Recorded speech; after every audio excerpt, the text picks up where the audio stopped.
Motion in a magnetic field. We will now consider in greater detail the motion of a charge moving in a magnetic field. We have learnt in mechanics that a force on a particle does work if the force has a component along or opposed to the direction of motion of the particle. In the case of motion of a charge in a magnetic field, the magnetic force is perpendicular to the velocity of the particle. So no work is done and no change in the magnitude of the velocity is produced, though the direction of momentum may be changed. We shall consider motion of a charged particle in a uniform magnetic field. First, consider the case of V bar perpendicular to B bar. The perpendicular force QV bar cross B bar acts as a centripetal force and produces a circular motion perpendicular to the magnetic field. The particle will describe a circle if V bar and B bar are perpendicular to each other. If velocity has a component along B bar, this component remains unchanged as the motion along the magnetic field will not be affected by the magnetic field. The motion in a plane perpendicular to B bar is as before a circular one, thereby producing a helical motion.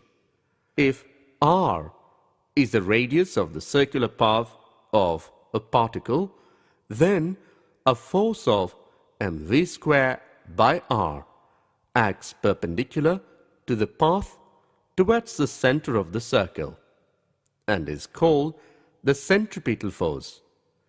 If the velocity v bar is perpendicular to the magnetic field B bar, the magnetic force is perpendicular to both V bar and B bar and acts like a centripetal force. It has a magnitude QVB, equating the two expressions for centripetal force. mv square by r equals to QVB, which gives r equals to mv by qb for the radius of the circle described by the charged particle. The larger the momentum, the larger is the radius and bigger the circle described. If omega is the angular frequency, then V equals to omega r. So omega equals to 2 pi V equals to QB by m, which is independent of the velocity or energy. Here, V is the frequency of rotation.